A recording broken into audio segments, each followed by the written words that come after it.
Vamos falar de caso master. A perícia da Polícia Federal busca recuperar mensagens apagadas no celular de Daniel Vorcaro. Novos equipamentos vão testar os limites da tecnologia forense para resgatar dados que podem ser cruciais para as investigações do caso. Segundo os especialistas, deletar dados não garante a impunidade. Haveria como recuperar as mensagens trocadas pelo banqueiro com autoridades em Brasília? Vamos conversar sobre esse assunto, como funciona esse tipo de extração, com o Wanderson Castilho, que é perito em crimes digitais. Wanderson, bom dia, bem-vindo ao News Manhã. Bom dia a todos. Wanderson, explica pra gente como é que funciona esse software tal de Celebrity que vem sendo utilizado no caso. Todos os dados que vão parar na nuvem, que estão armazenados em nuvem, eles conseguem ser recuperados?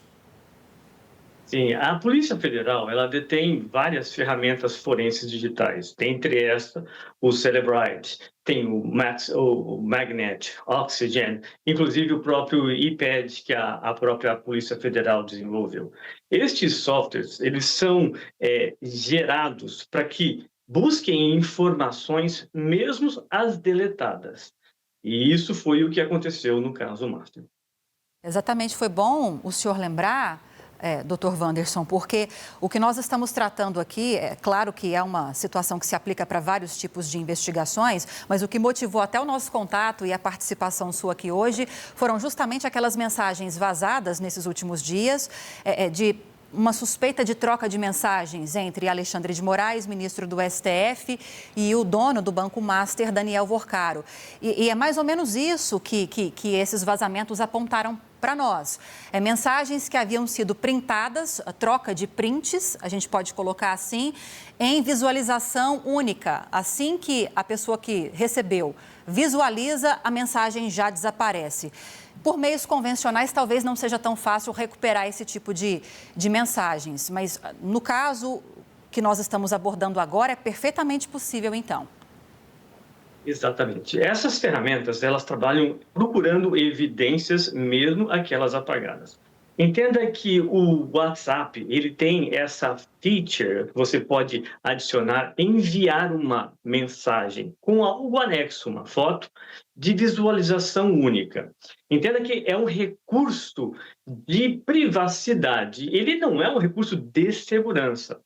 Então, quando, no caso do WhatsApp, você quer mandar uma mensagem de visualização única, você adiciona uma fotografia ou um vídeo, a pessoa recebe no outro ponto, abre, visualiza e apaga.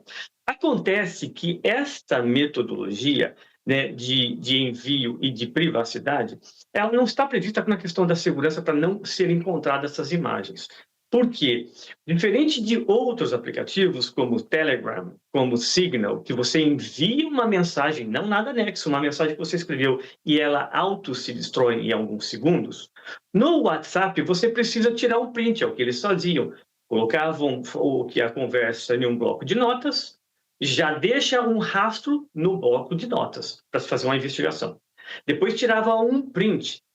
Esse print gera uma foto que vai na galeria de fotos, outro rastro.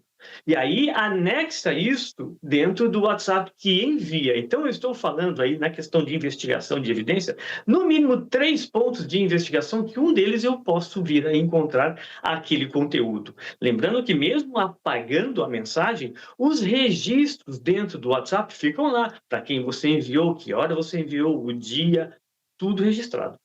É importante o senhor falar isso, porque muito se falou, um dos argumentos utilizados pela defesa do Alexandre de Moraes, o ministro, foi justamente esse, que esbarra nisso que você falou, Wanderson. Não há nenhuma mensagem com esse teor entre os meus contatos. Foram mensagens encontradas em pastas, por exemplo, nos computadores de bloco de notas, que é isso que você está explicando. Mas a partir do momento que uma tecnologia consegue recuperar o que foi enviado via aplicativo de mensagens, aí acaba a dúvida. E é nisso que a Polícia Federal precisa avançar. Lúcio. Eu queria que o senhor explicasse melhor, doutor Wanderson. A gente achou muito interessante o que o senhor explicou, né? Porque como eles printavam, eles deixaram o caminho no registro em outras pastas.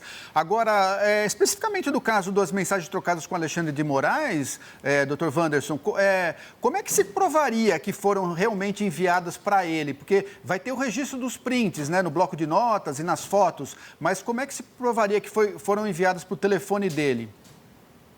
Pergunta bem pertinente. Lembra que existe uma coisa chamada horário, o timestamp. Então, eu vou encontrar uma fotografia, por exemplo, um print que tem tirado. No próprio Android, aí depende de cada modelo de aparelho, tá? Mas no Android, se você habilita a função de notificação, quando você recebe como se fosse uma cópia, um thumbnail, uma fotinha pequenininha daquele conteúdo que fica registrado numa pasta ali. E que mostra que veio de tal número, tal horário, tal dia, tudo rastreável. Claro, ele não é 100%, mas entenda que a análise forense digital é uma ciência exata. Então, quando um perito da Polícia Federal afirmar, está aqui a rastreabilidade desta mensagem, ela pode ser replicada e ser refeita por qualquer outro perito do mundo, porque segue metodologia científica. É um processo que demora muito, Wanderson, para conseguir quebrar todas essas barreiras, conseguir se chegar a esses caminhos que você citou e, finalmente, nas mensagens trocadas e depois apagadas? Demora muito esse processo de investigação? Não, mas nós estamos falando dependendo do número de aparelhos a ser analisados, do número de dados, a quantidade ali. Mas eu vejo, especificamente neste caso, um ato bem rápido, e foi o que aconteceu, inclusive. Normalmente, uma perícia por um órgão público, ela demora alguns meses, porque tem filas e tudo. Mas, no caso da importância deste caso aqui, a Polícia Federal, assim, o fez de uma agilidade que está dentro do padrão e muito boa, por sinal. Estamos falando de muitos dados, Lúcio, rapidinho, só para complementar, de muitos dados digitais. Uma apuração de ontem da Basília Rodrigues, nossa analista de política, aponta para o fato de que já são 8 celulares de Vorcaro apreendidos. Então, a gente está falando de um volume de dados digitais gigantesco. Nesse caso, doutor Lúcio, desculpa, só para a gente não perder o fio da meada. Nesse caso, 8 celulares é um processo mais demorado, para a gente ter uma ideia de tempo? Sim, mas nós estamos falando apenas em um perito ou mais peritos? Então, quanto mais peritos estiverem envolvidos, menor vai ser o tempo ali. Sim. Eu acredito, de novo, da importância dessa tarefa, o delegado-geral da investigação deve ter colocado bastante esforços em cima disso e muitos peritos. E aí a agilidade que deve acontecer. Mas nós estamos falando assim, em um celular, em 2, 3 dias, a gente consegue já extrair várias informações em cima das evidências que ali estão. Não, Lívia, esse ponto que você tocou, por isso que o Dias Toffoli, antes, ele tinha estabelecido lá que só 4 funcionários da Polícia Federal podiam fazer a perícia no material, e isso inviabilizaria a investigação, né? Porque é muita coisa, a Polícia Federal precisa de praticamente uma força-tarefa para investigar tudo isso. Agora, doutor, eu queria perguntar para o senhor, as mensagens apagadas, elas podem ser consideradas uma prova lícita contra o suspeito? Sem dúvida alguma, já trabalhei em milhares de casos como esse, foi recuperada as mensagens e a gente conseguiu provar que saiu do aparelho daqueles horários, ou para aquela pessoa que foi enviada.